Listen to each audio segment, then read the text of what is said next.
नमस्ते बच्चों। मैंने आपको पाठ 6 वचन पढ़ा दिया था, आपको समझ में आ गया होगा। ठीक है, आज हम उसका अभ्यास कार्य करेंगे। अभ्यास कार्य में करेंगे प्रश्न 1। इसमें दिया हुआ मौखिक अभ्यास। ठीक है, ये आपको बुक में ही करना है, कॉपी में नहीं करना है। प्रश्न क में देखिए, वचन कितने प्रकार के होते हैं। कितने प्रकार के होते हैं हिंदी में? 2 प्रकार के। ठीक है। प्रश्न ख, एक बिल्ली का बहुवचन बताइए। क्या होगा इसका? बिल्लियाँ। ठीक है। ग, पुस्तकें शब्द का एक वचन बताइए। क्या होगा इसका? पुस्तक। ठीक है। प्रश्न घ, किसी को आदर देने के लिए किस वचन का प्रयोग करते हैं? अगर किसी बड़े को बुलाते हैं तो हम किस वचन का प्रयोग करते हैं? तो बहुवचन का। ठीक है ना। अब देखिए अभ्यास कार्य में प्रश्न 3। प्रश्न 3 में दिया हुआ है, अधोरेखित वाक्यों के रिक्त स्थानों में उचित शब्दों को भरिए।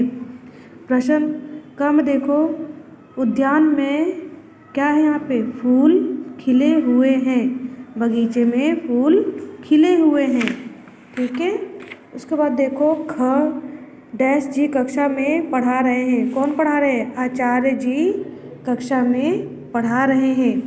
ग, डैश बचाओ बेटी पढ़ाओ। इसका क्या होगा? बेटी बचाओ बेटी पढ़ाओ। ठीक है।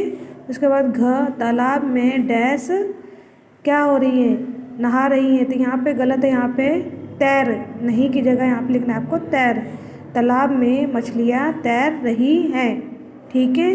ड़ में देखिए, हे प्रीत सदा की डैश सदा। हे प्रीत सदा की रीत सदा। ठीक है। अब देखिए अभ्यास कार्य में प्रश्न 4, अधोलिखित सही वाक्यों पर सही तथा गलत वाक्यों पर गलत का चिन्ह अंकित कीजिए। ठीक है। मतलब यहाँ पे है क में दिया हुआ है, ये जो गलत है उसे गलत लगाना है चिन्ह, और सही है तो उसे सही लगाना है। ठीक है। क में दिया हुआ है, एक संख्या का ज्ञान हो एक वचन कहते हैं। हाँ, जो मैंने आपको पाठ पढ़ाया, अगर एक संख्या के बारे में बता रहा हो तो वह एक वचन ही होता है। तो क्या आएगा यहाँ पे? सही। कविताएं शब्द एक वचन का प्रतीक है? नहीं, कविताएं क्या हो गया? ये बहुवचन का हो गया। तो यहाँ पे क्या हुआ है? दिया हुआ है एक वचन, तो ये क्या हो गया? गलत। ग देखो, स्त्रीलिंग अकारांत में ए लगाने से एक वचन बनता है। क्या होगा यहाँ पे? गलत। एक मंदिर लिखने पर बहुवचन हो जाता है, ये भी आपका गलत है। तिथि से तिथियां लिखने पर बहुवचन हो जाता है। जी हाँ, यहाँ पे क्या आएगा? तिथि तिथियां। तो यहाँ पे क्या हो गया? सही। ठीक है। अब देखो अभ्यास कार्य में प्रश्न 5। प्रश्न 5 में दिया हुआ है, अधोलिखित विकल्पों में से सही विकल्प पर सही लगाइए। जो सही है उसमें सही निशान लगाना है आपको। ठीक है। क में दिया हुआ है, भारत में कितनी भाषाएं बोली जाती हैं? भारत में कितनी बोली जाती है? एक, अनेक या कुछ? तो अनेक भाषाएं बोली जाती है। ठीक है ना। ख, बहुवचन कौन सा शब्द है? सूर्य, चंद्रमा या तारे? तो कौन सा है? तारे। एक वचन कौन सा शब्द है? गाड़ियाँ, गाड़ी, साइकिलें। तो कौन सा एक वचन है? गाड़ी। बहुवचन में बोध का आंकड़ा कितना होता है? कितना होता है? एक होता है, अधिक होता है या कम होता है? तो बहुवचन होता है तो अनेक होते हैं, अधिक होते हैं। ठीक है।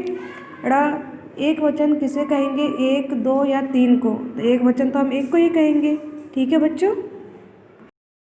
अब देखिए अभ्यास कार्य में प्रश्न 6, उपयुक्त शब्दों से मिलान कीजिए। इसमें मिलान करना है आपको, नंबर डालना है। छात्राएँ का क्या होगा? छात्र।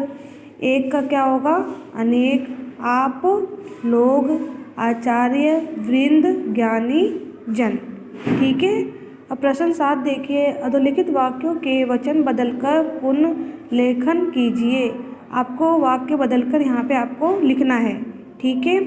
यहाँ पे दिया हुआ है, चिड़िया उड़ रही है। तो क्या आएगा? चिड़ियाँ उड़ रही है। ठीक है। खिलाड़ियों ने केले खाए, खिलाड़ी ने केला खाया। पत्ते गिरते हैं, ये पत्ते क्या हो गया? बहुवचन हो गया। तो हमें क्या करना है? एक वचन बनाना है, पत्ता गिरता है। ठीक है। बहनें बहुवचन हो गई, बहनें दूध पीती हैं। क्या आएगा? बहन दूध पीती है। ठीक है। दीदियाँ पढ़ाती हैं, बहुवचन हो गया यहाँ पे, तो एक वचन में लिखना है दीदी पढ़ाती है। ठीक है बच्चों, ये जो अभ्यास कार्य है आपको अपनी बुक में ही करना है। ठीक है बच्चों।